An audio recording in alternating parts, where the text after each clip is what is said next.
These are some of the worst beginner basketball mistakes. One of the first and probably the worst and biggest mistake has to do with your feet and your footwork, and this can lead to a lot of other mistakes. And what the mistake is not slowing down your footwork and your practice. This is super important because if you're rushing and trying to do everything real fast with your footwork, a lot of things are gonna get messed up. For one, you might pick up the ball early and then you're gonna end up traveling into shots and layups. But number two, if you're trying to work on a move where you're stepping out with this foot right as the ball's hitting the ground, you're rushing too much, that timing might get thrown off. And three, and probably most importantly, you're just not in very good control of what you're doing with your feet. You're not being precise with your footwork, so you're not really mastering anything. You're just kind of running around and the ball's doing one thing, your body's doing another, and because of that, you're gonna have a harder time getting both down, whether we're talking the timing of the pickup on a layup, the timing of when the ball's gonna hit with the feet, what you're trying to do with your feet. Maybe you're trying to step here, and if you're rushing too much, you might take more of a step here and then square your feet. So all that kind of stuff can kind of get messed up, and because of that, you're not gonna really be in control of your body in the basketball. And then everything takes longer to learn, or worse, you might be developing habits of how to do something in a way that's not effective or is illegal. So slow down those happy feet, especially in your practice, because then when game time comes, you're gonna wanna naturally speed up, which comes to the next big mistake. And that next worst mistake for a lot of beginners is shooting.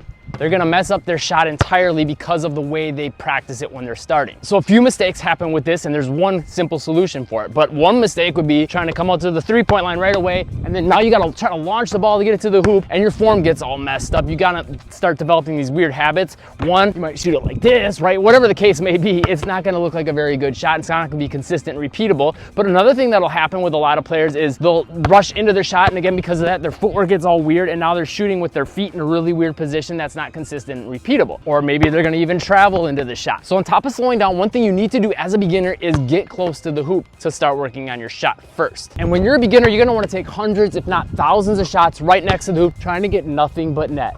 Now, when we're talking with really young players, short players, trying to get the ball from down here all the way up to the hoop requires a lot of extra power, right? So because of that, you might want to consider using a smaller basketball, like a mini ball, and you also might want to consider using an adjustable hoop that can come down so you can get those mechanics right. Because again, if the hoop's really far for you and you're down here trying to launch it up, you're going to start to do some of the same things a lot of players do out in the three-point line that could cause issues. And with this, another mistake would be jumping into games too early and trying to get shots off, because again, your form's going to be probably pretty good here. As you get further out, you're dribbling, you're trying to react to defense, you're trying to be fast, right?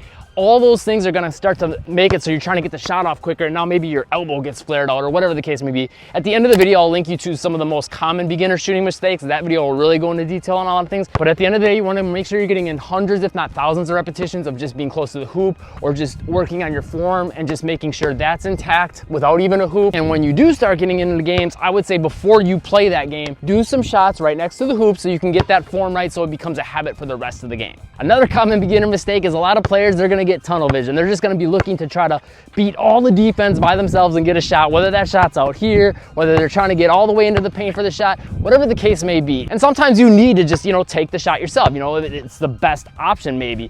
But there's a lot of players when they're getting started that no matter what happens, they're going to try to get that shot.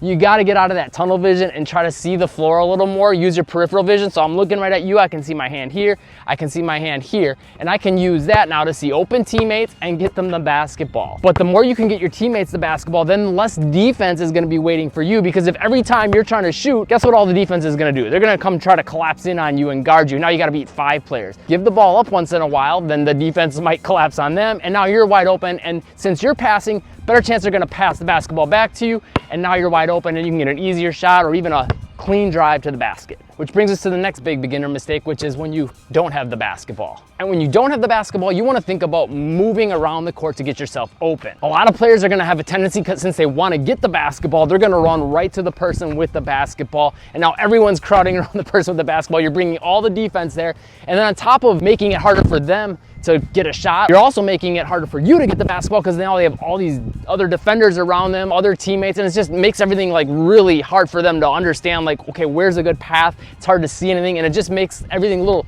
claustrophobic and a little bit chaotic. So in general, you want to think about cutting towards the hoop, maybe moving a little away from the person with the basketball if they're over here, so that way you can get yourself in a position where they can get you the basketball and you're away from some of the other defenders on the other team. And if they pick up the basketball and now they're kind of trapped and stuck with it, now then maybe you want to think about running to the basketball, but you don't want everyone on the team doing that. Next, one of the worst beginner mistakes has to do with passing the basketball, and it's where you're passing the basketball, especially when players are moving. So if you got someone on your team and they're running, you don't want to throw the basketball right to where they are right now, because then the ball is going to end up behind them. So a simple thing you want to focus on is if you see them running, you got to start to figure out and work on trying to time where they're going to be. And if they're going to be at that free throw line, you want to get the basketball ahead of them, so when they get to the free throw line, the ball is there, not that the ball is going where they were. Another one of the big beginner mistakes is how the players dribble the basketball. Some players are going to slap it like this, and some will be a little bit less of a slap, and other players are going to just dribble too soft and the ball starts dying out, especially as they start to do like dribbles down here, down low.